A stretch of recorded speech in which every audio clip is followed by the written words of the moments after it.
Silakan duduk Bapak Ibu. Shalom. Mari kita membuka firman Tuhan hari ini di dalam Injil Matius pasal 25 ayat 1 sampai dengan ayat yang ke-13.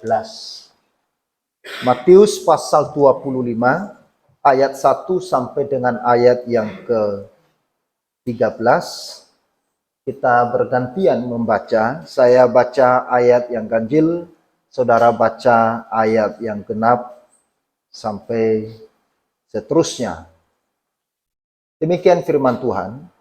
Pada waktu itu, hal kerajaan surga seumpama 10 gadis yang mengambil pelitanya dan pergi menyongsong mempelai laki-laki.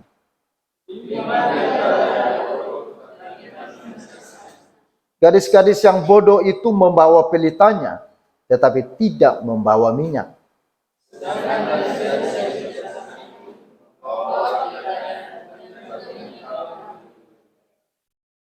Tetapi karena mempelai itu lama tidak datang-datang juga, mengantuklah mereka semua lalu tertidur.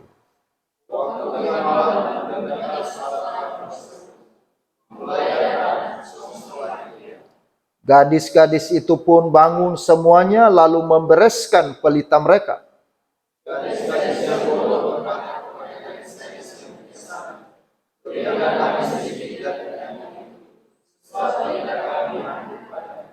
Tetapi jawab gadis-gadis yang bijaksana itu, tidak, nanti tidak cukup untuk kami dan untuk kamu. Lebih baik kamu pergi kepada penjual minyak dan beli di situ.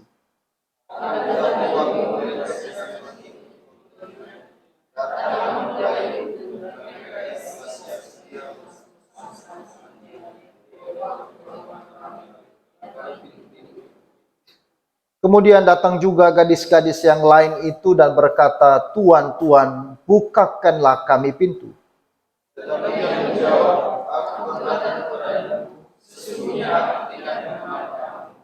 Karena itu berjaga-jagalah sebab kamu tidak tahu akan hari maupun akan saatnya. Amin. Berbahagialah kita saudara-saudara yang telah membaca firman Tuhan ini, dan kita adalah orang yang berbahagia, yang percaya dan melakukan firman Tuhan. Saudara-saudara yang terkasih, dalam Injil Matius pasal 24 dan 25 ini, kita melihat pembicaraan Yesus terkait dengan keadaan akhir zaman. Demikian juga pembicaraannya mengenai kedatangannya pada yang kedua kali. Termasuk dengan pengajarannya tentang kerajaan Allah. Sehingga di dalam pasal 24 dan 25 kita menemukan ada begitu banyak perumpamaan-perumpamaan. Maka perumpamaan-perumpamaan yang digambarkan mulai dari pasal 24 sampai 25, ini adalah perumpamaan-perumpamaan tentang kerajaan Allah. Bagaimana orang menyambutnya, bagaimana orang menerimanya, bagaimana orang menyikapi akan kerajaan surga. Nah, saudara-saudara, di antara perumpamaan-perumpamaan yang menggambarkan tentang kedatangannya yang kedua kali, yang menggambarkan tentang akhir zaman dan kerajaan surga, maka di dalam Matius pasal 25 ayat 1 sampai dengan ayat yang ke-13, di sini kita melihat satu perumpamaan yang mau digambarkan, yaitu mengenai perumpamaan 10 gadis. Ya. Nah, saudara-saudara, gambaran 10 gadis ini sebenarnya adalah gambaran dari orang-orang Kristen yang mengaku percaya kepada kekristenan, dan kelak mereka akan dibedakan dengan cara yang berbeda. Jadi 10 orang gadis ini adalah gambaran dari orang-orang Kristen, tetapi pada saatnya mereka akan dibedakan. Kenapa bisa ada pembedaan? Yaitu tergantung bagaimana mereka menyambut kerajaan surga yang mereka telah dengar. Nah, saudara-saudara yang dikasihi oleh Tuhan, Maka di dalam perumpamaan 10 gadis ini, ya, dikisahkan mengenai suatu kebiasaan pada zaman dahulu, yaitu mengenai sebuah perkawinan, ya. Nah, saudara, di dalam pesta perkawinan pada zaman Yesus ada sesuatu kebiasaan yang kadang-kadang dilakukan di antara orang-orang Yahudi pada peristiwa itu, yaitu bahwa mempelai laki-laki datang dengan ditemani oleh sahabat-sahabatnya pada jauh malam untuk datang ke rumah pengantin perempuan. Waktu mempelai laki-laki datang, itu sama sekali tidak dikonfirmasi terlebih dahulu jam berapa datang. Ya. Maka pada zaman itu kebiasaan mempelai laki-laki yang akan datang ke rumah mempelai perempuan, dia akan datang larut malam. Dalam jam yang tidak ditetapkan, saudara. Kemudian, saudara-saudara, ya, pengantin perempuan juga harus menantikannya. Ya. Sang pengantin perempuan ini juga ditemani oleh 10 gadis. Jadi 10 gadis ini bukan kebetulan, tetapi ini adalah budaya dan kebiasaan pada zaman itu. Bahwa mempelai perempuan yang sedang menantikan mempelai laki-laki datang, maka dia harus ditemani oleh 10 gadis. Nah, saudara-saudara, 10 gadis ini adalah tentunya orang-orang yang diberi kepercayaan oleh sang mempelai perempuan. Ya. 10 gadis ini adalah orang-orang yang tidak sembarangan. Mereka adalah orang-orang yang disebut sahabat atau teman dari mempelai perempuan. Itu sebabnya pada zaman itu, Bapak Ibu, bahwa seseorang yang ikut di dalam rombongan, ya, 10 gadis ini adalah kesempatan yang baik. Jadi waktu ada sebuah pernikahan, maka wanita-wanita di Israel, wanita-wanita orang Yahudi pada zaman itu, mereka penuh dengan pengharapan, berharap bahwa mereka akan menjadi bagian di dalam pengiring mempelai perempuan, dan mereka akan menjadi bagian untuk menyongsong sang mempelai laki-laki datang di rumah pengantin perempuan. Ini adalah sebuah kesukacitaan mereka, harapan mereka, keinginan dan kerinduan dari seorang wanita pada saat itu ketika diadakannya sebuah pesta kawin. Nah, saudara-saudara yang dikasihi oleh Tuhan, lalu nanti ketika mempelai perempuan yang 10 gadis yang menemani mempelai perempuan untuk menanti sang mempelai laki-laki, maka 10 gadis ini mereka harus menantinya dengan sabar. Mereka harus menanti dengan waspada, dengan bersiaga, dengan siap sedia, saudara-saudara. Dan mereka harus menyiapkan pelita yang di dalamnya sudah ada minyak. Ya. Nah, saudara-saudara, karena waktu nanti para pengiring perempuan ini harus pergi menyongsong kedatangan mempelai laki-laki dengan membawa pelita untuk menerangi jalan mempelai laki-laki menuju rumah pengantin perempuan yang disertai dengan berbagai upacara dan acara resmi untuk merayakan perkawinan itu dengan penuh sukacita. Ya. Saudara-saudara, maka di sini Yesus menyampaikan perumpamaan ini. Ya. Dalam perumpamaan ini, siapakah mempelai laki-laki itu? Mempelai laki-laki itu sendiri adalah Tuhan Yesus. Itu sebabnya ini digambarkan di dalam Mazmur pasal 45. Juga digambarkan dalam Hosea pasal 2 ayat 19. Juga digambarkan di dalam Wahyu pasal 19 ayat 7 dan 9. Bahwa Kristus itu adalah sang mempelai laki-laki yang mau menikahi pengantin perempuan. Nah, siapa pengantin perempuan? Ya, ini adalah gerejanya, orang-orang percaya. Nah, lalu di dalam bagian ini, bahwa 10 gadis ini, tadi saya katakan ini adalah teman atau sahabat dari mempelai, ya, yang memiliki tugas untuk menyongsong kedatangan mempelai laki-laki. Tugas ini diberikan kepada 10 gadis ini. Dan tugas ini mereka harus pastikan bahwa mereka akan menjadi bagian di dalam penyambutan kepada sang mempelai laki-laki yang datang.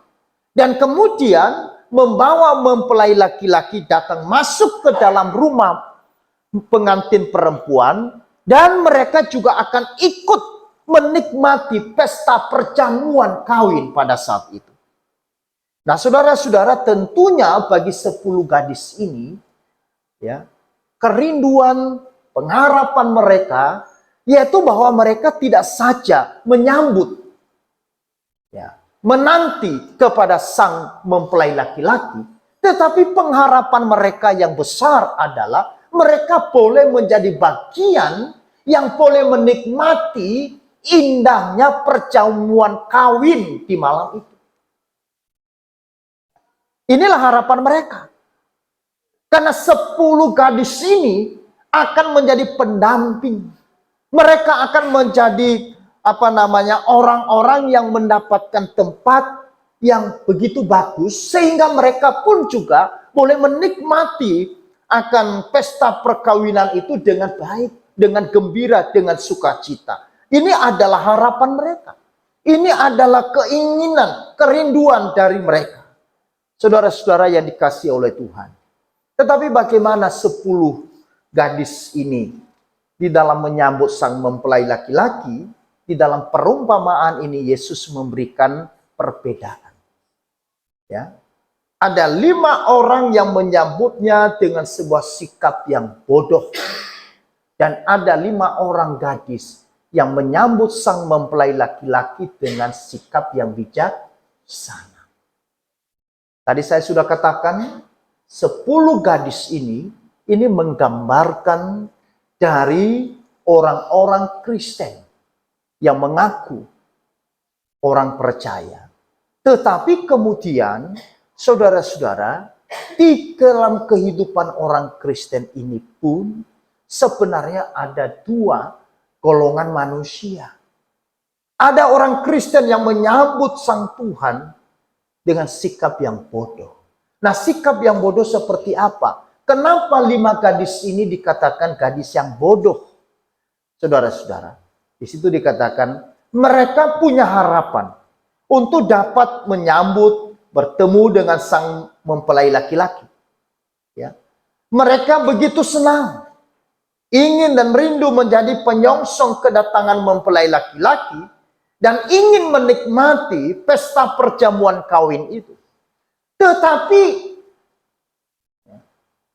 itu hanya sebatas harapan, kerinduan, keinginan semata. Kenapa, saudara?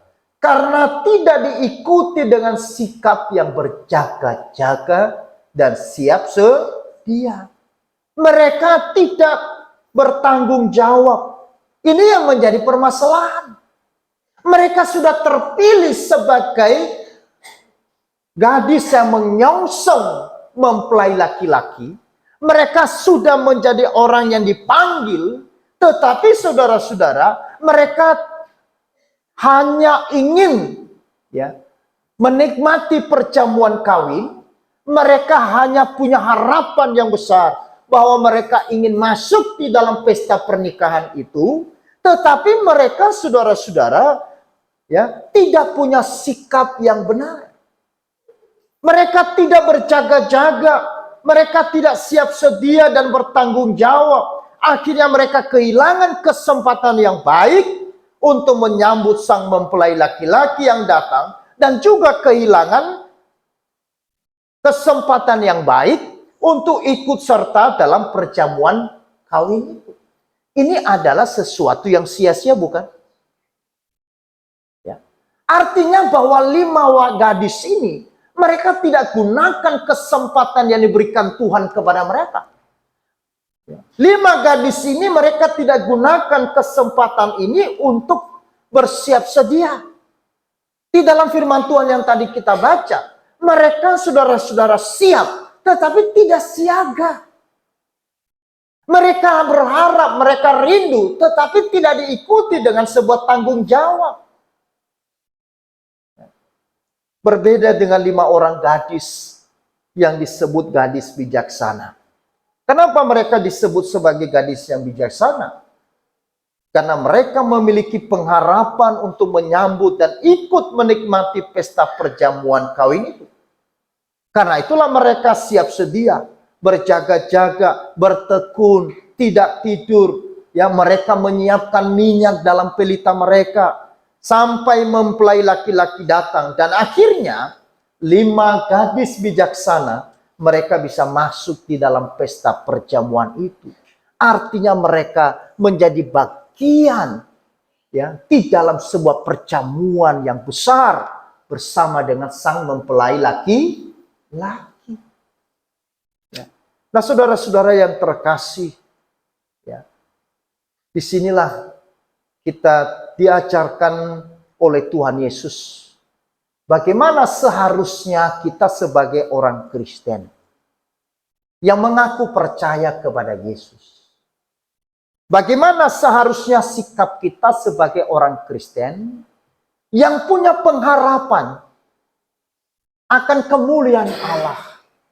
Punya pengharapan akan bersama-sama dengan Tuhan di dalam kemuliaan. Sebuah kerinduan untuk kita boleh masuk di dalam sebuah pesta perjamuan bersama dengan Tuhan.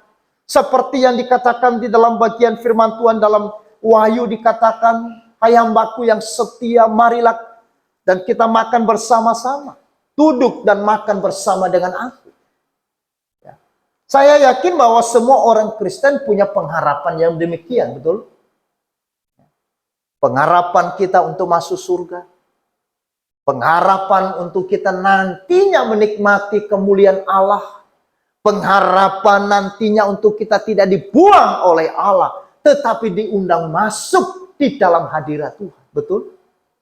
Bukankah itu pengharapan yang kita bangun sebagai orang percaya?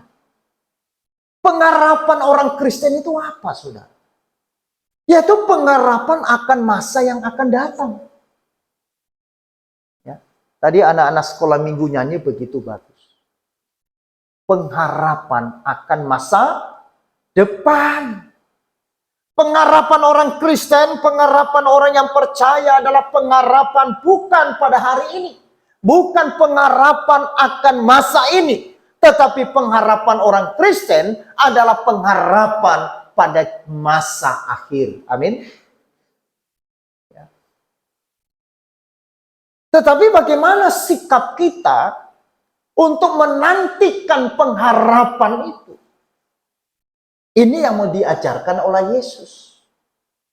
Kita harus belajar seperti pengharapan yang dibangun oleh 5 orang gadis yang bijaksana. Yaitu seperti apa, saudara-saudara? Ya, paling tidak ada 2 hal yang kita belajar di sini. Yaitu yang pertama, kita harus selalu siap dan siaga untuk melayani Tuhan. Amin. Kalau kita membangun pengharapan kita akan kemuliaan Allah, kalau kita membangun pengharapan kita akan surga yang kekal, akan mahkota kemuliaan, pengharapan akan kita masuk dan duduk bersama dengan Allah dalam kerajaannya, maka saudara-saudara, sikap kita adalah kita harus selalu siap dan siaga untuk melayani Tuhan. Saudara-saudara, jangan hanya siap, jangan kita hanya mau, jangan hanya rindu, jangan hanya sekedar ingin, menikmati pengharapan dalam kemuliaan Allah. Tetapi di sini dikatakan kita juga harus siaga. Amin. 5 gadis yang bodoh, mereka siap menyambut sang mempelai laki-laki. Tetapi mereka tidak siaga. Mereka sudah masuk di dalam barisan penyongsong mempelai laki-laki. Mereka punya kerinduan dan keharapan yang sama dengan 5 gadis yang bijaksana. Tetapi yang membedakannya adalah 5 gadis yang bodoh, mereka hanya siap, mereka hanya mau, mereka hanya rindu, mereka hanya sekedar ingin menikmati perjamuan kawin itu dan menikmati pesta yang indah itu. Tetapi mereka tidak siaga. Saudara-saudara yang dikasihi oleh Tuhan, maka tadi saya sudah katakan di awal, Matius pasal 24 dan 25, ini adalah pengajaran yang disampaikan oleh Yesus kepada orang percaya. Ya. Supaya orang percaya membangun kehidupannya dengan siaga. Kenapa harus siaga? Karena mempelai laki-laki datang, itu tidak memberikan konfirmasi. Kedatangan anak manusia yang kedua kali, kedatangan sang mempelai laki-laki yaitu Yesus Kristus, dia tidak pernah memberikan kapan waktunya. Dia tidak pernah memberitahukan kapan itu terjadi. Maka itu sebenarnya nanti waktu dia naik ke surga, kemudian para murid bertanya, bila manakah engkau datang kembali? Lalu kemudian Yesus katakan, tidak ada seorang pun yang tahu. Anak manusia akan datang seperti apa? Seperti pencuri di malam hari. Pencuri yang datang tidak pernah konfirmasi kedatangannya. Kalau pencuri datang konfirmasi, itu bukan pencuri, itu namanya tamu. Ya kan? Itu namanya tamu. Ya. Pencuri tidak pernah konfirmasi, tidak pernah memberitahukan, nanti malam aku mau nyolong rumahmu. Tidak ada itu pencuri. Dia berusaha sedemikian rupa untuk menutupi, menjaga kerahasiaan, supaya tidak ada satupun yang tahu kapan dia datang. Demikian saudara-saudara, kedatangan anak manusia. Kedatangan Tuhan pada yang kedua kali. Dia tidak pernah memberitahukan masa dan waktu. Supaya apa? Supaya gerejanya, supaya orang percaya harus selalu siaga. Supaya kita harus tetap berjaga-jaga. Siaga dan berjaga-jaga ini maksudnya apa? Artinya kita harus bertekun dalam iman. Di dalam masa penantian ini, kita harus hidup bertekun. Tidak tertidur seperti 5 wanita ini. Karena mereka berpikir, oh lama sekali ini mempelai laki-laki datang. Ya sudahlah. Lalu mulai mereka menjadi pesimis. Mereka mulai putus asa. Mereka mulai kecewa. Mereka mulai malas. Mereka mulai kehilangan semangat. Tadinya mereka siap-siap. Wah, pelita sudah dipegang. Tapi ini kok nggak datang. Ini kok nggak datang. Ini kok nggak datang. Kok tidak datang. Sudahlah. Saudara-saudara. Seringkali ini menjadi tantangan bagi gereja. Tantangan bagi orang percaya. Di dalam kita menantikan Tuhan. Sering di perjalanan kita menjadi putus asa. Di perjalanan sering kita kehilangan pelita kita. Kehilangan minyak. Kehilangan firman. Kehilangan kebenaran. Lalu kita tidak mengisinya. Kita tidak memeliharanya. Kita tidak merawat iman kita. Karena kita berpikir ini terlalu lama. Mungkin secara sederhananya juga Bapak Ibu, tak kala kita bergumul, berdoa, di dalam menanti pergumulan dan jawaban doa kita, seringkali akan ada godaan besar. Kenapa jawaban Tuhan tidak pernah kunjung datang? Kok waktunya Tuhan menjawab begitu lama? Sehingga di dalam penantian itu lalu kemudian kita mulai bosan. Memang menanti itu pekerjaan yang menyusahkan. Ya. Menanti itu pekerjaan yang berat. Ya. Tidak mudah. Tetapi justru disitulah ya, Tuhan ingin melihat seperti apa anak-anak saya. Seperti apa gerejanya, orang Kristen dengan tekun tetap setia menantikan Dia. Bagaimana dengan pelayanan kita? Apakah kita sudah harus selalu siap dan selalu siaga untuk melayani Tuhan? Ataukah hanya di awal kita begitu menggebu-gebu melayani Tuhan? Di awal kita begitu menggebu-gebu dan berkobar-kobar, aku mau mengasihi Tuhan, melayani Tuhan. Tetapi kemudian seiring waktu berjalan, maka kita mulai bosan. Kita mulai jenuh, kita mulai lemah. Dan menganggap ini sesuatu yang membosankan. Hati-hati saudara. Jangan sampai kita kehilangan kesempatan. Amin. Jangan sampai seperti gadis yang 5 yang bodoh.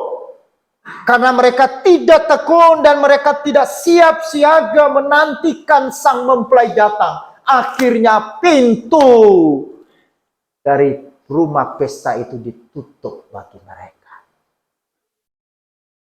Maka selagi ada kesempatan, siaplah.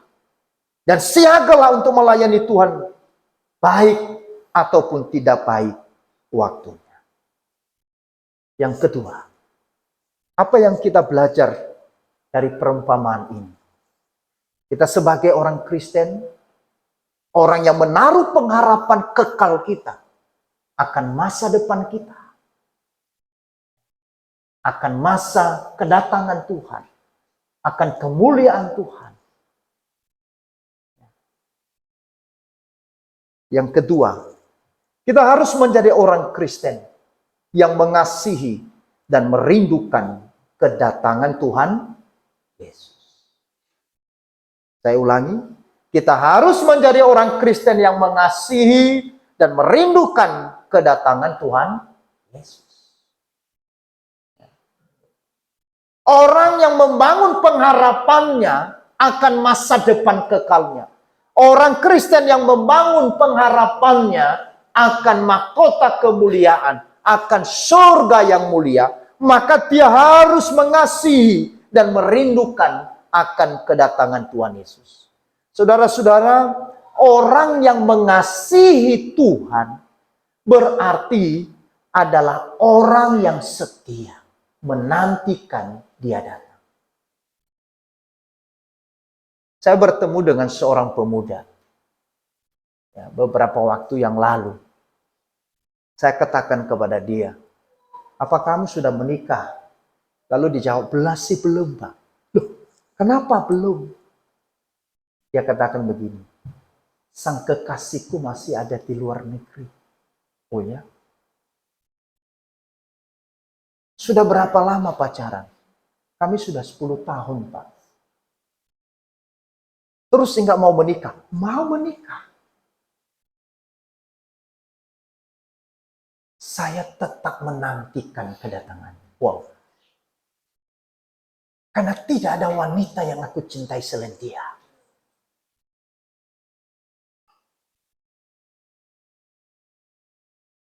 Ini artinya laki-laki ini apa? Sungguh-sungguh mencintai wanita. Saudara mencintai Yesus? Amin. Saudara mengasihi Tuhan sungguh-sungguh. Bagaimana Tuhan melihat bahwa kita mengasihi Dia? Melalui kesetiaan kita menantikan.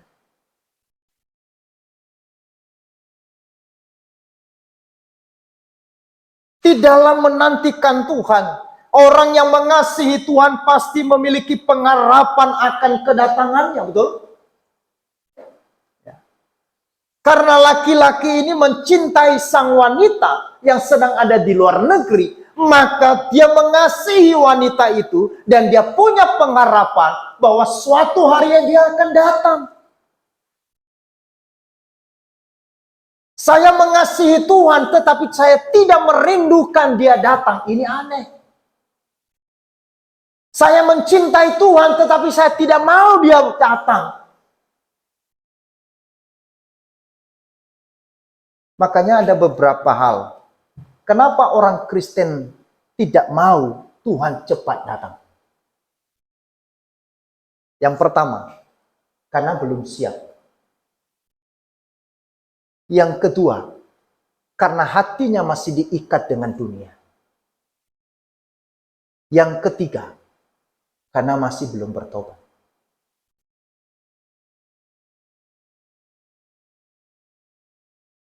Mau enggak Tuhan cepat datang? Mau enggak kekasih jiwa saudara cepat datang? Tidak mau. Ini kok diam?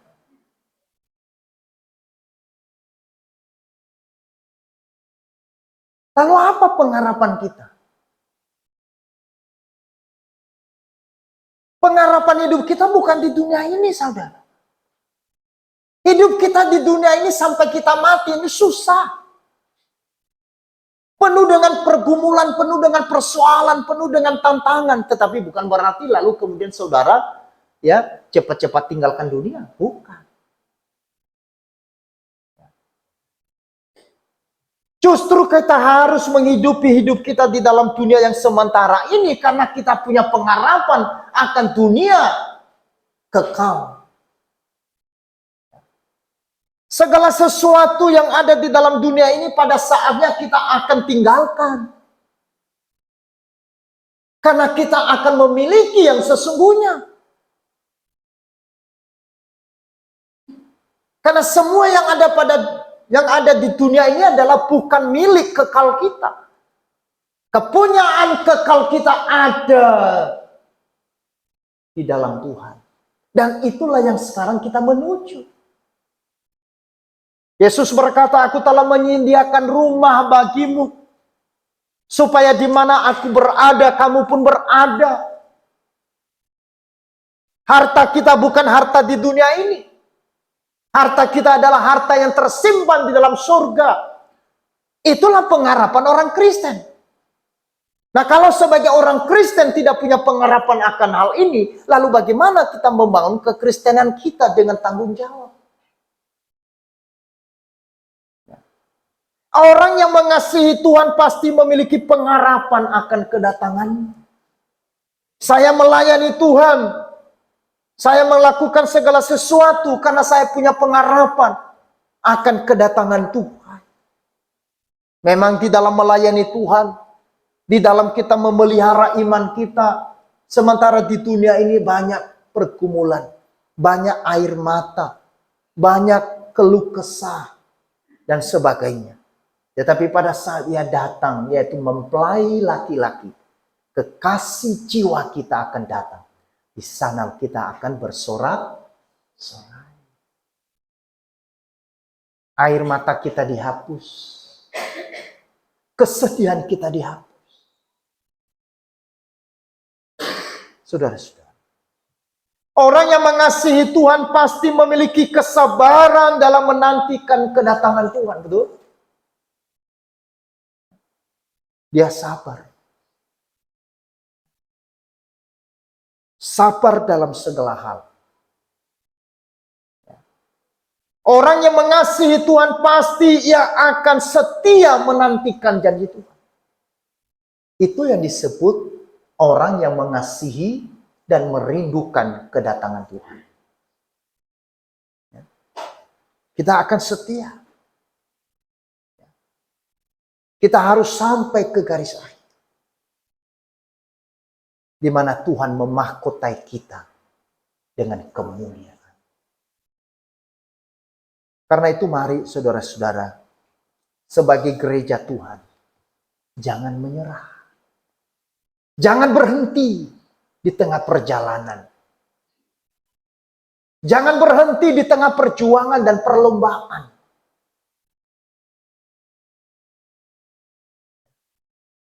Tidak ada juara yang diberikan piala atau yang menerima piala kalau ia tidak menyelesaikan tuntas pertandingan. Betul? Seorang pelari berhenti di tengah jalan, lalu keluar dari arena pertandingan. Tidak pernah mungkin ada kemudian dia berikan hadiah atau trofi. Tidak ada. Dalam sebuah pertandingan yang disebut sebagai orang yang berhak mendapatkan trofi adalah orang yang mencapai kepada garis akhir. Ini yang disebut dengan apa? Kesetiaan. Kesetiaan itu apa, saudara? Artinya sesuatu yang kita lakukan dengan tekun, dengan sabar, sampai di garis akhir. Ketika Tuhan mempercayakan sesuatu kepada saya, ketika Tuhan memberikan mandat kepada saya, maka saya harus menerima, memelihara, menjaga, menyelesaikan sampai tuntas. Ini namanya orang yang setia.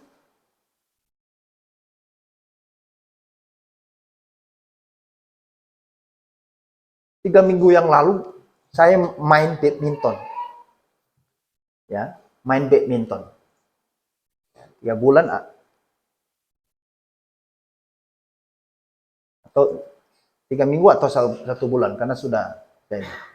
Lalu kemudian di tengah-tengah permainan ada satu teman, dia katakan, udah saya izin tidak bisa dulu.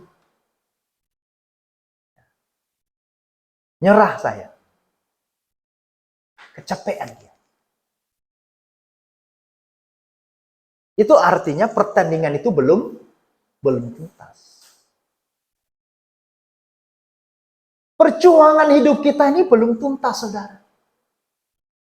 Kapan tuntasnya? Kapan selesainya?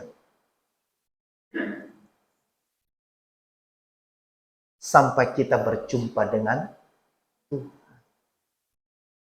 Sampai kita berjumpa dengan Tuhan. Makanya firman Tuhan berkata, hendaklah engkau setia sampai akhir. Sampai mati. Iman kita harus pelihara. Kita harus jaga. Jangan kita kehilangan iman di tengah perjuangan. Karena itu adalah sebuah pekerjaan yang sia-sia. Sebuah kehidupan kita yang sangat sia-sia. Kalau akhirnya kita hanya di tengah jalan. Ya. Lalu kemudian kita mundur. Kita menyerah. Maka lepuhkanlah pengharapan kita.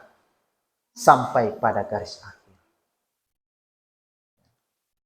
Jadilah orang Kristen yang melayani siap dan siaga untuk melayani dia dalam hidup. Dan jadilah orang Kristen yang mengasihi Tuhan dan merindukan kedatangannya kedua kali. Amin.